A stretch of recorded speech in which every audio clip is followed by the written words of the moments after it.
আশা করি সকলেই ভালো আছেন, সুস্থ আছেন, যে যেখান থেকেই শুনছেন।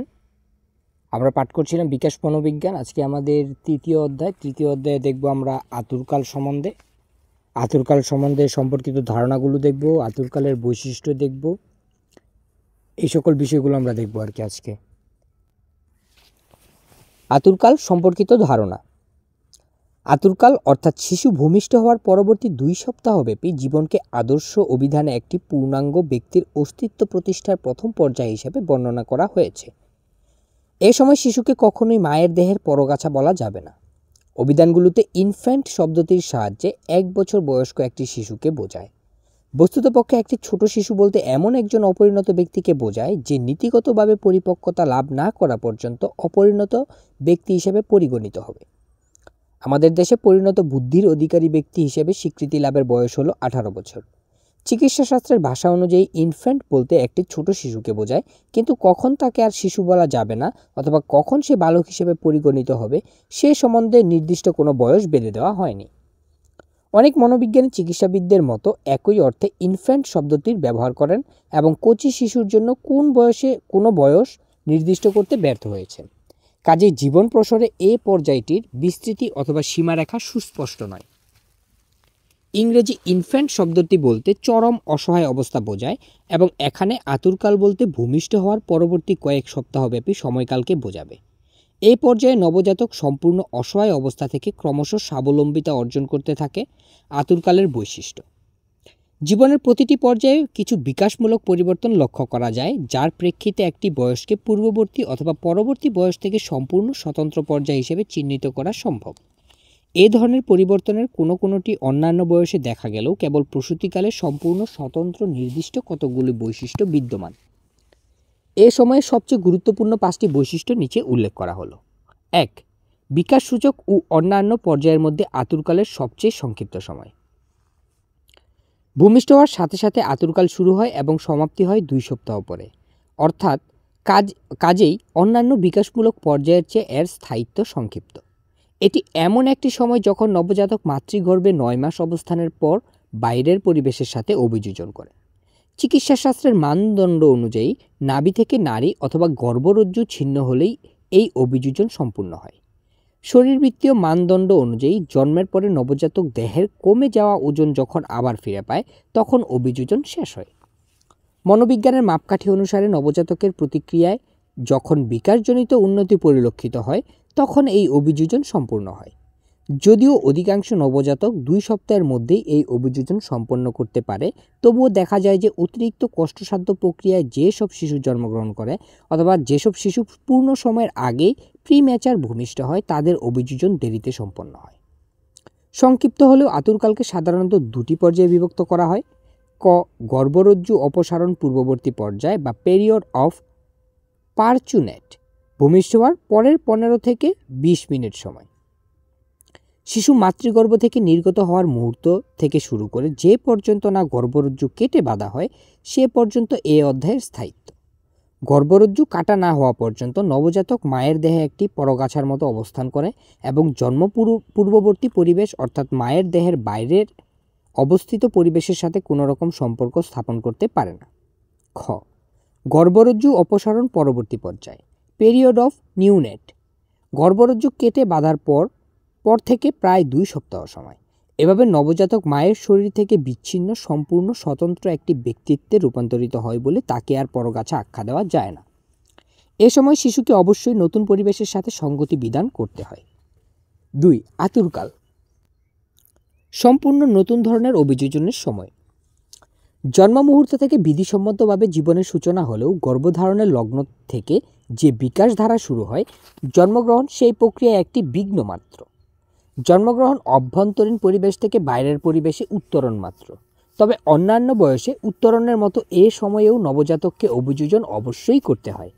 কোনো নবজাতকের পক্ষে এই অভিযোজন সহজসাধ্য হলেও অনেকের ক্ষেত্রে কাজটি দুঃসাধ্য হওয়ায় অনেক সময় শিশু অভিযোজন করতে ব্যর্থ হয়। এ প্রসঙ্গে জৈনিক গবেষক বলেছেন যে ব্যক্তির অবশিষ্ট জীবনের কোনো সময়ই এরকম সম্পূর্ণ আকস্মিকভাবে অস্তিত্বের পরিবর্তন হবে না। আতুরকাল বিকাশ ধারার স্রোতগতি নির্দেশক। গর্ভধারণ পর্যায়ে শিশুর যে দ্রুত বৃদ্ধি ও বিকাশের ধারা শুরু হয় তা ভূমিষ্ঠ হওয়ার পরপরই থেমে যায়। বস্তুত ভূমিষ্ঠ হওয়ার অব্যবহিত পরেই শিশুর যে শক্তি ও ওজন থাকে তা পরবর্তী 2 সপ্তাহে কমে যাওয়ার প্রবণতা দেখা যায়। সাধারণভাবে বিকাশের এই নগণ্য পশ্চাৎ অভিযান কয়েকদিন থেকে 1 সপ্তাহ কাল স্থায়ী হয়, তারপর অবস্থার উন্নতি হতে থাকে। আতুরকালের শেষে নবজাতকের বিকাশ জন্ম সময়ের অনুরূপ হয়। জন্ম পরবর্তী পরিবেশের সাথে সঙ্গতি বিধানের প্রয়োজনে বৃদ্ধি ও বিকাশ থেমে যায়। একবার এই সঙ্গতি বিধান যথাযথভাবে সম্পন্ন হলে নবজাতকের বৃদ্ধি ও বিকাশ পুনরায় শুরু হয়। আতুরকালে বিকাশের স্লথ গতি স্বাভাবিক হলেও শিশুর মা বাবা বস্তুত প্রথম সন্তানের মা বাবার এই বিষয়ে সচেতন হন এবং মনে করেন যে শিশুর কোনো অসুখ হয়েছে। পরবর্তীকালে প্রসূতিকালের এই স্লথ গতিসম্পন্ন বিকাশ দৈহিক বিপত্তির মতো মানসিক বিপত্তি ঘটায়। 4. আতুরকাল পরবর্তী বিকাশের পূর্বাভাস দান করে। জন্মাকালে অনুষ্ঠিত বিকাশের মাত্রা দেখে শিশুর ভবিষ্যৎ বিকাশ সম্বন্ধে সুস্পষ্ট কোনো ধারণা করা যায় না সত্যি, তবে নবজাতকের বিকাশ ধারা লক্ষ্য করলে ভবিষ্যৎ বিকাশের কিছু আভাস পাওয়া যায়। এ প্রসঙ্গে বেল ও তার সহ গবেষকরা বলেছেন যে নবজাতকের আচরণকে একটি বন্ধ বইয়ের মুখবন্ধ না বলে বইটির সূচিপত্র বলা যায়। অধিকন্তু মুখবন্ধটির আচরণের একটি মোটামুটি খসড়া যা ঘন ঘন পরিবর্তন ও পরিমার্জিত হচ্ছে। মুখবন্ধটিতে বইটি কী ধরনের তার ইঙ্গিত পাওয়া যায়, কিন্তু এগুলো সংকেত আকারে রয়েছে। এদের সাহিত্যিক ভবিষ্যৎবাণী বলে মনে করলে নিরাশ হতে হবে। 5. আতুরকাল একটি বিপজ্জনক পর্যায়। দৈহিক এবং মানসিক উভয় দিক থেকে আতুরকাল শিশুর জীবনের জন্য একটি ঝুঁকিপূর্ণ পর্যায়। দৈহিক দিক থেকে বিপজ্জনক এই জন্য যে সম্পূর্ণ নূতন একটি ভিন্নতর পরিবেশের সাথে সঙ্গতি বিধান করার সময় নবজাতককে অনেক অসুবিধার সম্মুখীন হতে হয়। এ বয়সে অতিরিক্ত শিশু মৃত্যুর হার তার প্রমাণ। মানসিক দিক থেকে প্রসূতিকাল মারাত্মক এই জন্য যে শিশুর প্রতি পরিবারের গুরুত্বপূর্ণ ব্যক্তিদের মনোভাব এ সময়ে গঠিত হয়। এ সব মনোভাবের অধিকাংশ সন্তান গর্ভে থাকাকালীন উদ্ভব হলেও শিশু ভূমিষ্ঠ হওয়ার পর সেগুলো সম্পূর্ণ নতুন রূপ লাভ করে।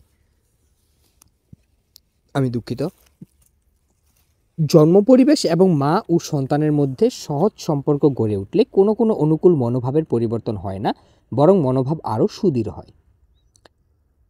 জন্ম পরবর্তী অভিযোজন। বিকাশজনিত পরিবর্তন ধারা পুনরায় রাখার প্রয়োজনে নবজাতককে 4 ধরনের অভিযোজন অবশ্যই সম্পাদন করতে হবে।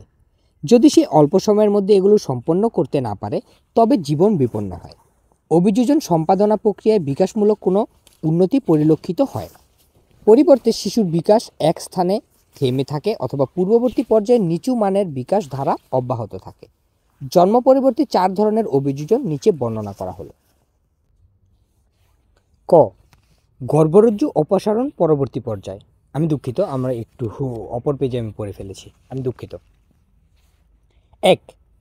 পরিবর্তিত তাপমাত্রার সাথে অভিযোজন। গর্ভথলির তাপমাত্রা সবসময় 100 ডিগ্রি ফারেনহাইট, কিন্তু হাসপাতালে কিংবা আবাসিক কক্ষের তাপমাত্রা ওঠানামা করতে পারে। নবজাতককে এই পরিবর্তনশীল তাপমাত্রার সাথে সঙ্গতি বিধান করতে হয়। 2. শ্বাস প্রশ্বাস গর্ভরজ্জু অপসারণ করা হলে নবজাতককে নিজে শ্বাস প্রশ্বাসের কাজ করতে হয়। 3. চোষা ও গলাৎকরণ। গর্ভরজ্জুর মাধ্যমে দেহে খাদ্য আর সরবরাহ হয় না বলে নবজাতককে চুষে ও গলাৎকরণ প্রক্রিয়ার সাহায্যে দৈহিক পুষ্টি লাভ করতে হয়। জন্মগ্রহণের সাথে সাথে এই পরিবর্তনগুলো রিফ্লেক্স অ্যাক্টিভিটি সুষ্ঠুভাবে না হওয়ায় নবজাতক প্রায়ই প্রয়োজন অনুযায়ী পুষ্টি পায় না, ফলে ওজন হ্রাস পায়। 4. মলমূত্র নিঃসরণ। জন্মগ্রহণের কিছুক্ষণ পরেই নবজাতকের মলমূত্র নিষ্কাশনকারী অঙ্গগুলো কর্মক্ষম হয়। গর্ভে থাকাকালীন এসব দূষিত পদার্থ গর্ভরজ্জুর মাধ্যমে নিষ্কাশিত হতে থাকে। প্রত্যেকটি নবজাতকের পক্ষে জন্ম পরবর্তী পরিবেশের প্রয়োজনীয় কাজগুলো করতে প্রথম দিকে অসুবিধা হয়। অধিকাংশ নবজাতক যখন গলাৎকরণের চেষ্টা করে তখন শ্বাসরোধ হয় এবং যতটুকু মুখে ধরতে পারে তার চেয়ে অনেক বেশি বমি করে ফেলে। নবজাতকের দৈহিক বৃদ্ধি এবং এমনকি জন্মকালীন ওজন বজায় রাখার প্রয়োজনীয় পুষ্টি পায় না। খুব অল্প শিশুই প্রস্রাব করতে অসুবিধা বোধ করে, কিন্তু অনেক শিশুর পক্ষে মলত্যাগ কষ্টকর হয়। জন্ম পরবর্তী পরিবেশের সাথে অভিযোজন করার সময় 3টি অসুবিধার পরিণতি নিচে উল্লেখ করা হলো। ক. ওজন হ্রাস। নবজাতকের পক্ষে সঠিকভাবে চুষে ও গিলে খাওয়া সহজ না হওয়ায় প্রথম সপ্তাহে তাদের ওজন হ্রাস পায়। খ. বিশৃঙ্খল আচরণ। জন্ম পরবর্তী কিংবা পরবর্তী 2-3 দিন প্রায় সব শিশুর মধ্যে অনিয়মিত শ্বাস প্রশ্বাস, যখন তখন মলমূত্র নিঃসরণ, গলায় ঘড়ঘড় শব্দ ইত্যাদি বিশৃঙ্খল আচরণ পরিলক্ষিত হয়। জন্মগ্রহণ প্রক্রিয়ায় মস্তিষ্কে চাপ সৃষ্টির ফলে সৃষ্ট হতবুদ্ধি অবস্থায় এইসব আচরণের আংশিক কারণ মাত্র। আবার কখনো কখনো দৈহিক ভারসাম্য রক্ষাকারী স্বয়ংক্রিয় স্নায়ুতন্ত্রের অপরিণত অবস্থা এরকম বিশৃঙ্খল প্রতিক্রিয়া ঘটায়। গ. শিশু মৃত্যু। এমনকি বর্তমানকালেও জন্মগ্রহণের পর 2 দিনে শিশু মৃত্যুর হার খুব বেশি পরিলক্ষিত হয়। নানা কারণে শিশুর মৃত্যু হয়। এই সময় শিশুর মৃত্যু হয়। আমি দুঃখিত, আমি বারে বারে একটু ভুল পড়ে ফেলছি, আমাকে একটু দয়া করে ক্ষমা করবেন অনেকে। আর যারা ক্ষমা না করতে পারেন তারা দয়া করে গালিগালাজ শুরু করে দিতে পারেন এবং সমালোচনা শুরু করতে পারেন। 3.4 জন্ম পরবর্তী অভিযোজনের উপর প্রভাব বিস্তারকারী বিষয়সমূহ। নবজাতকের সার্থক অভিযোজন কতগুলো বিষয়ের উপর নির্ভরশীল। গবেষণায় প্রাপ্ত তথ্য অনুযায়ী এসব বিষয়ের মধ্যে রয়েছে গর্ভ পরিবেশের প্রকৃতি, প্রসবের ধরন, নবজাতকের প্রসবকালীন অভিজ্ঞতা, গর্ভকালের বিস্তৃতি, মা বাবার মনোভাব এবং জন্ম পরবর্তী পরিচর্যা। বিষয়গুলো গুরুত্বপূর্ণ বলে সে সম্পর্কে নিচে বিশদ আলোচনা করা হলো। 1. গর্ভ পরিবেশ। অভিযোজনের উপর প্রভাব বিস্তারকারী প্রথম বিষয়টি হচ্ছে এই যে শিশু যে ধরনের গর্ভ পরিবেশে লালিত হয় সেই অনুযায়ী সে জন্ম পরবর্তী পরিবেশে সঙ্গতি বিধান করে। গর্ভকালীন পরিবেশ উন্নত মানের হলে জন্ম পরবর্তী অভিযোজনও সুন্দর হবে। অন্যদিকে গর্ভ পরিবেশে বিভিন্ন ধরনের বিঘ্ন সৃষ্টি হওয়ার সময় শিশু পূর্ণ সময়ের আগে ভূমিষ্ঠ হতে বাধ্য হয়। এ প্রসঙ্গে শর্ট ওয়াইজ বলেছেন যে জন্মকালীন গুরুতর আঘাত জীবনকে চরম বিপর্যয়ের দিকে ঠেলে দেয়। অভাব কিংবা অবহেলাবশত গর্ভবতী মায়ের যথেষ্ট নেয়া না হলে গর্ভ পরিবেশে প্রতিকূলতার সৃষ্টি হয়, যা শিশুর বিকাশকে ব্যাহত করে এবং প্রসবের সময় নানা রকম জটিলতা দেখা দেয়। এর সবই শিশুর অভিযোজনকে প্রভাবান্বিত করে। গর্ভবতী মায়ের দেহে পুষ্টির অভাব হলে সন্তান অকালে ভূমিষ্ঠ হতে পারে এবং ভূমিষ্ঠ হওয়ার আগেই কিংবা জন্মের অল্পকালের মধ্যেই মারা যেতে পারে।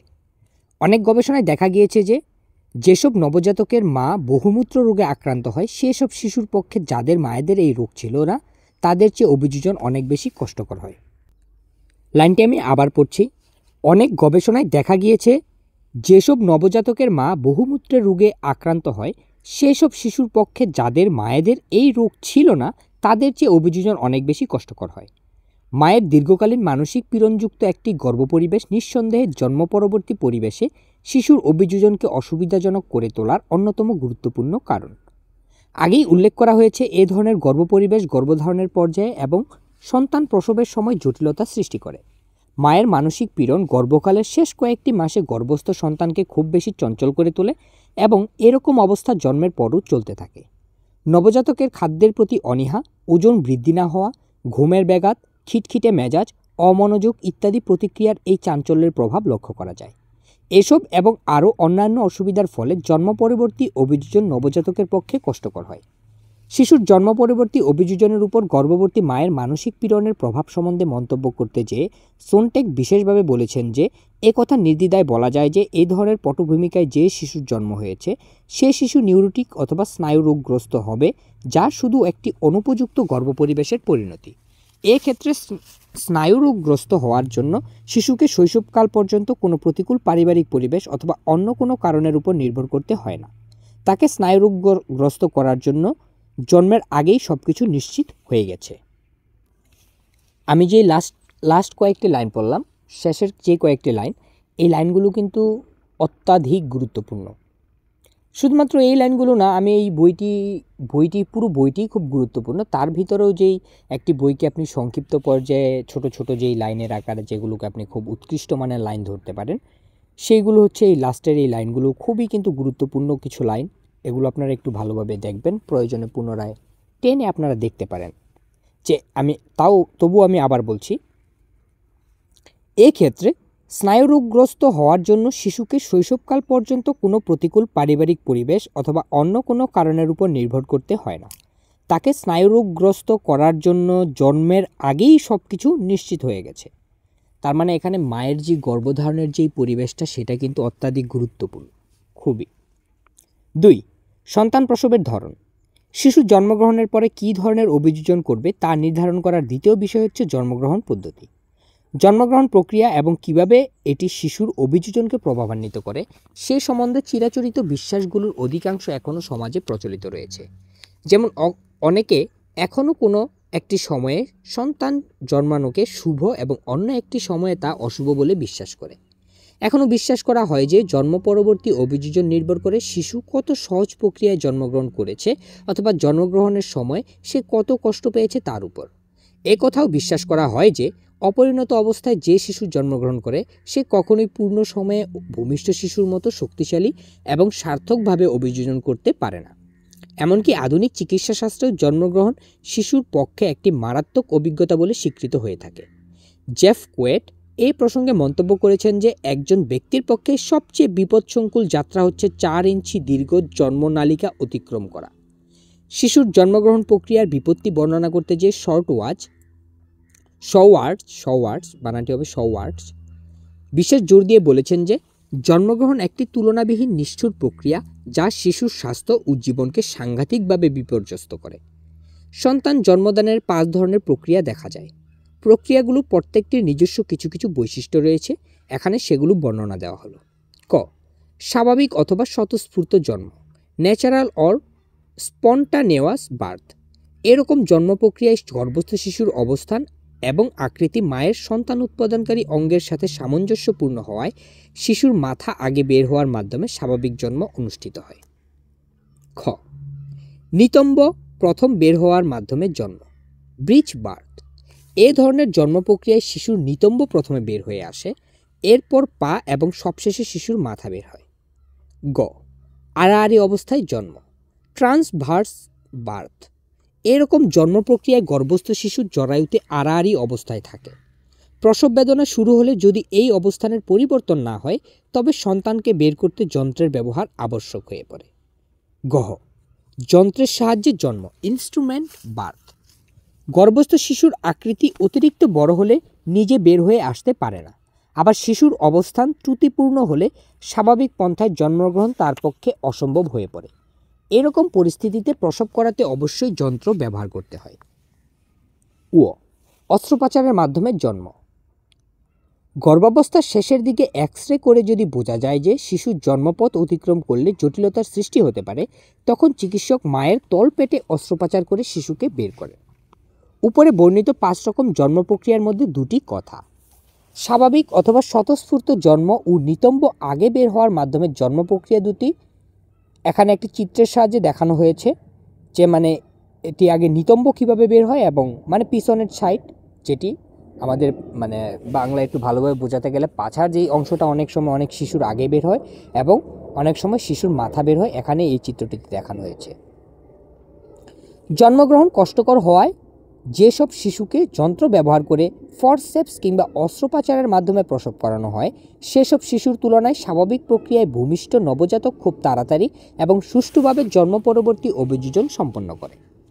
গবেষণায় প্রমাণিত হয়েছে যে স্বাভাবিক জন্ম প্রক্রিয়ার চেয়ে অস্ত্রোপচার ও যন্ত্রের সাহায্যে ভূমিষ্ঠ হওয়া বেশি বিপজ্জনক।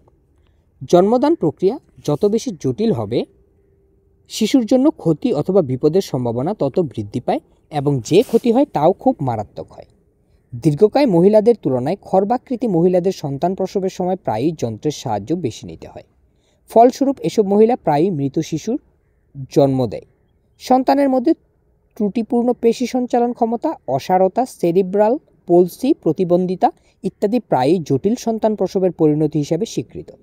বস্তুত প্রসবকালীন জটিলতা এড়াতে যখন যন্ত্রের সাহায্যে সন্তান প্রসব করানো হয় তখন শিশুরা এরকম মারাত্মক ক্ষতির শিকার হয়। অস্ত্রোপচারের সাহায্যে ভূমিষ্ঠ শিশুরা খুব শান্তশিষ্ট হয়। স্বাভাবিক প্রক্রিয়ায় কিংবা যন্ত্রের সাহায্যে ভূমিষ্ঠ শিশুর তুলনায় এসব শিশু কম কান্নাকাটি করে, খুব আলস্যপরায়ণ হয়। ফলস্বরূপ জন্ম পরবর্তী পরিবেশের সাথে এসব শিশু সুন্দরভাবে সঙ্গতি বিধান করতে পারে। তবে জন্ম প্রক্রিয়া দীর্ঘায়িত হওয়ায় যদি শ্বাস প্রশ্বাস কষ্টকর হয়ে পড়ে তবে মস্তিষ্ক সাময়িকভাবে কিংবা দীর্ঘস্থায়ীভাবে ক্ষতিগ্রস্ত হতে পারে। 70 দশকে পরিচালিত বিভিন্ন সমীক্ষায় দেখা যায় যে স্বাভাবিক প্রক্রিয়া কিংবা যন্ত্রের সাহায্যে ভূমিষ্ঠ শিশুদের চেয়ে অস্ত্রোপচারের মাধ্যমে ভূমিষ্ঠ শিশুদের মধ্যে প্রসূতিকালে অর্থাৎ জন্মের অব্যবহিত কালের মধ্যে অধিকাংশেরই মৃত্যু হতে দেখা যায়। 3. জন্মকালীন অভিজ্ঞতা।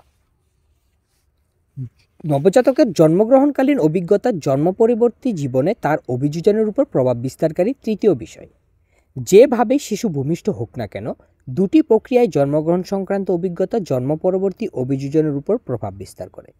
সেগুলো হচ্ছে সন্তান প্রসব করার সময় মাকে কী পরিমাণ ওষুধ দেওয়া হয়েছিল এবং কত সহজে অথবা কত কষ্ট সহকারে শিশুর শ্বাস প্রশ্বাস শুরু হয়েছিল।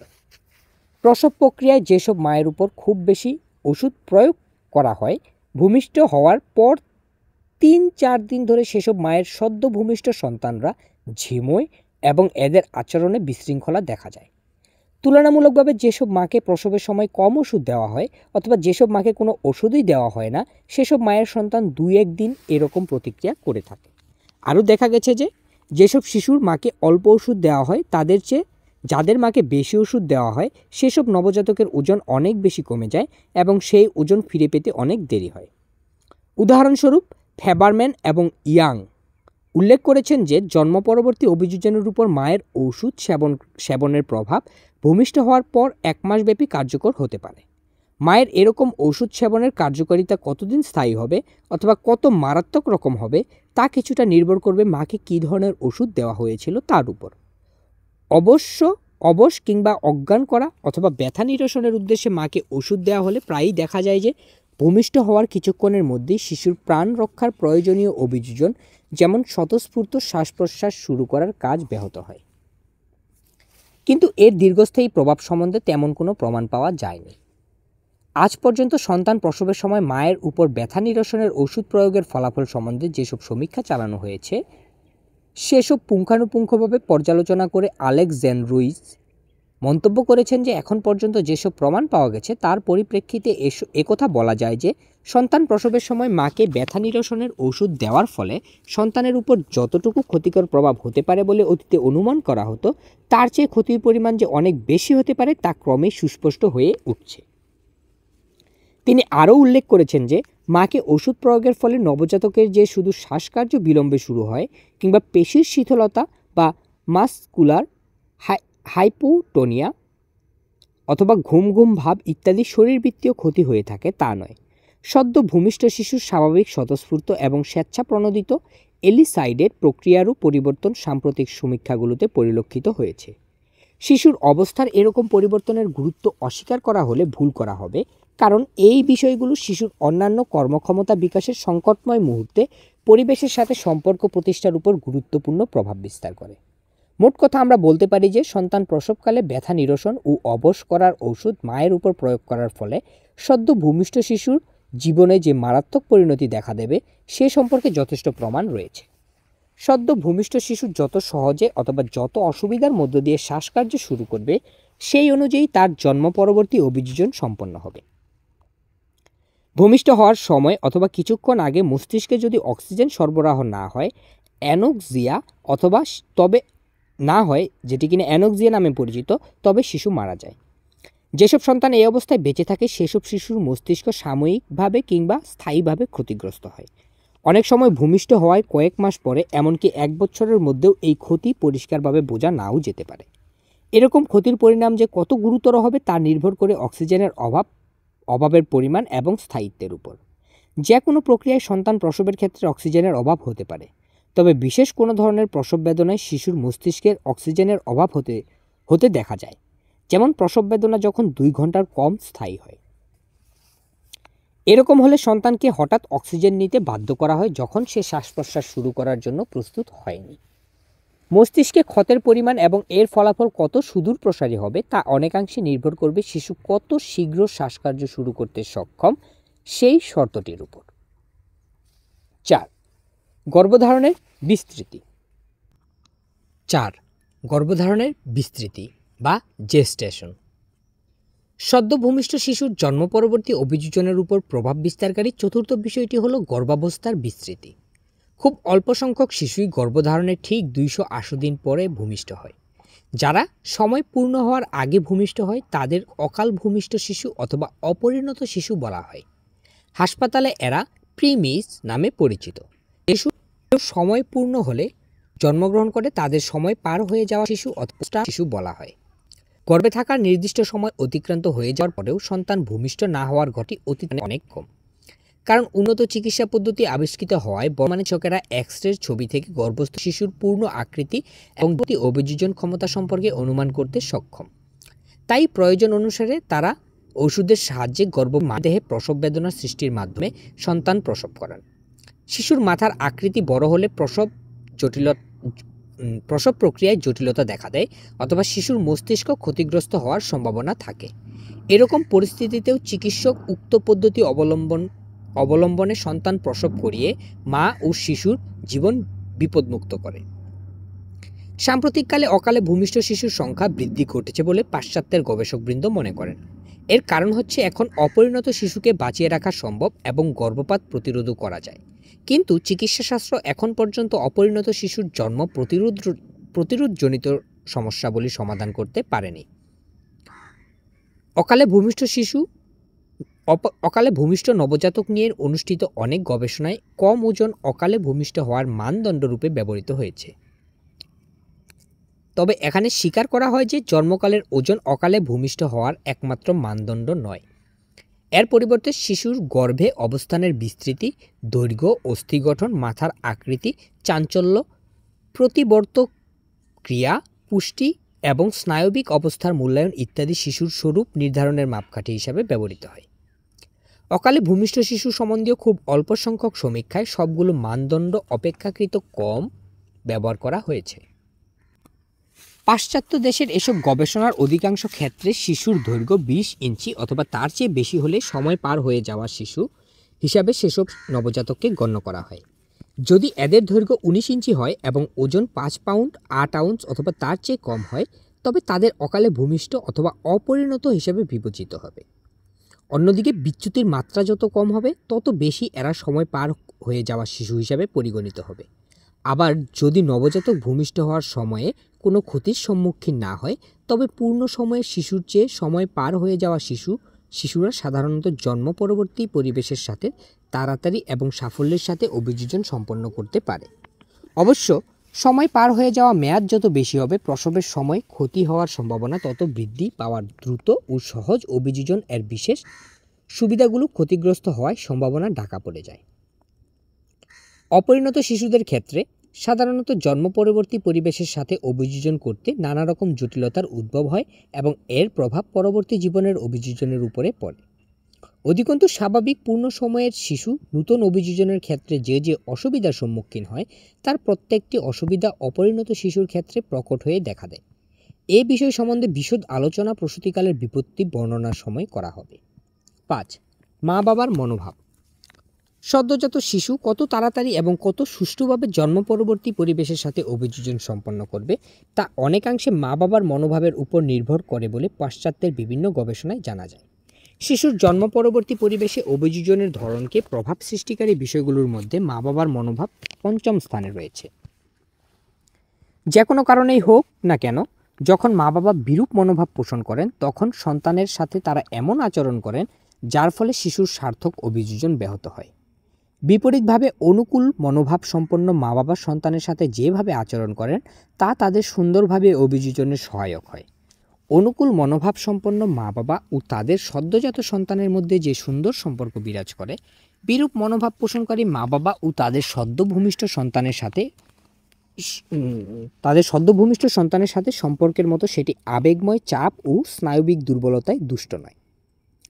উদাহরণস্বরূপ, একজন মানসিক চাপবিহীন মা একজন মানসিক চাপ ও নার্ভাস মায়ের চেয়ে বেশি বুকের দুধ উৎপাদন করে, যা সদ্যজাত শিশুকে নতুন পদ্ধতিতে অর্থাৎ চুষে পুষ্টি পেতে সাহায্য করে বলে বিশেষজ্ঞরা মনে করেন।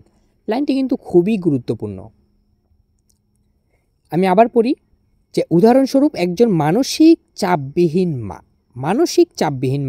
একজন মানসিক চাপ ও নার্ভাস মায়ের চেয়ে বেশি বুকের দুধ উৎপন্ন করে, যা সদ্যজাত শিশুকে নতুন পদ্ধতিতে অর্থাৎ চুষে পুষ্টি পেতে সাহায্য করে বলে বিশেষজ্ঞরা মনে করেন।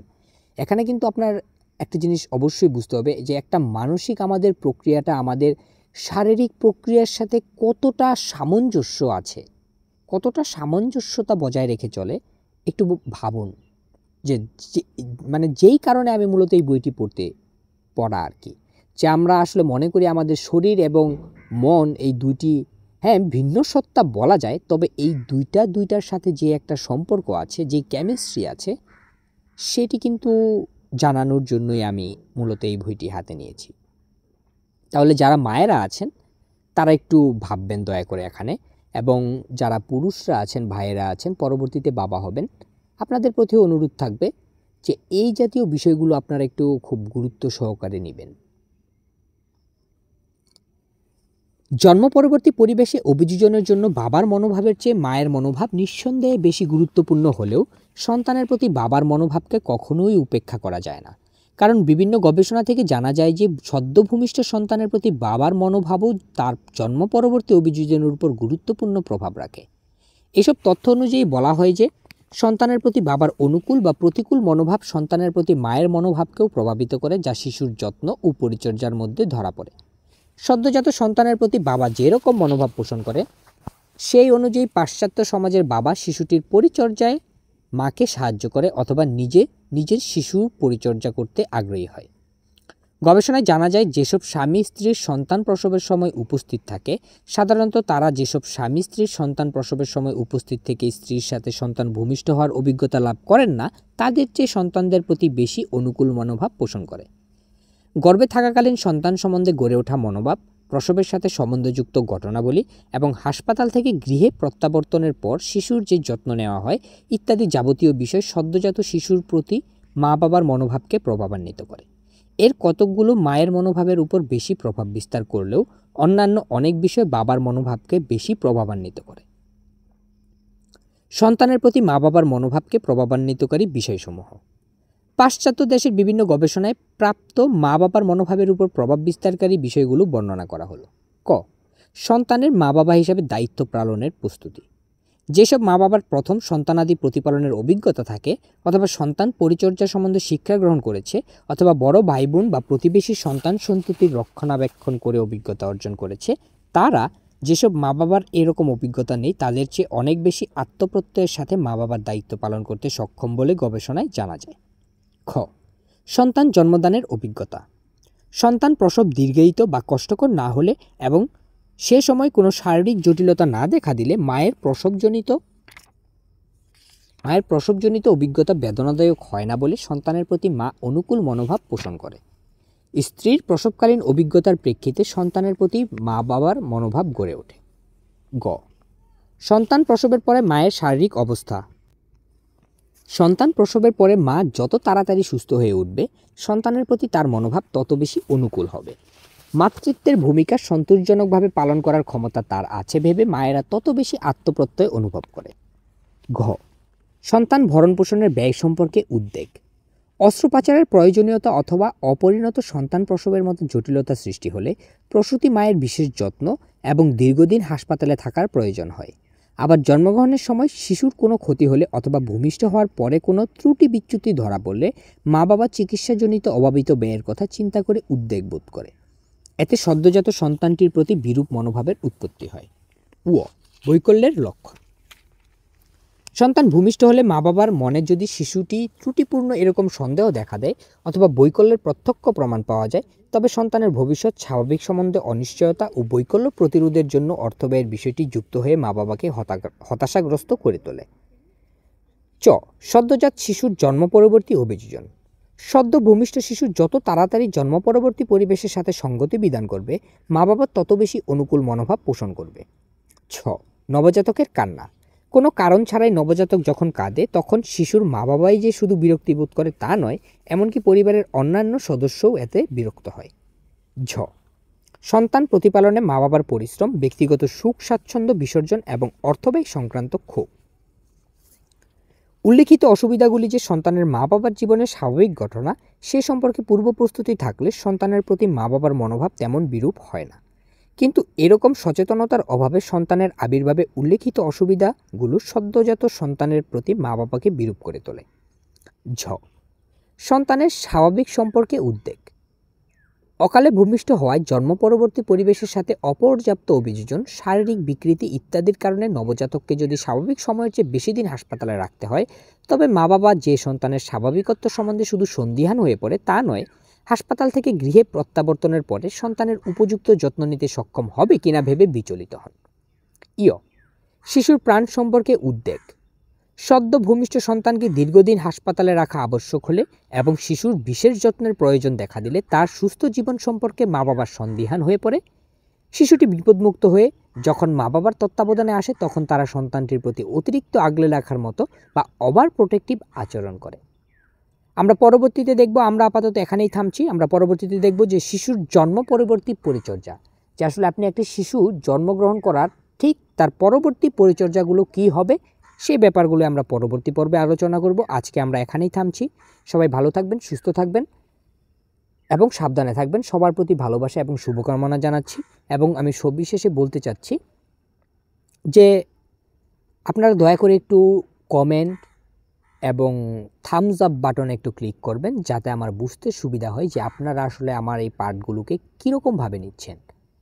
কারণ আমি দেখছি, যাই হোক আর কথা না বাড়াই, আমি এতটুকু আপনাদের কাছে অনুরোধ করব যে যিনি শেষ পর্যন্ত শুনেছেন তার কাছে আমার অনুরোধ থাকবে এটি যে আসলে একটু লাইক বা কমেন্ট করে যদি সময় হয় একটু আমাকে জানাবেন যে আপনাদের কাছে কেমন লেগেছে।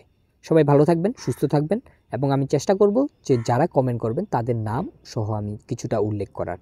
সবাই ভালো থাকেন, সুস্থ থাকেন, সবার জন্য শুভকামনা।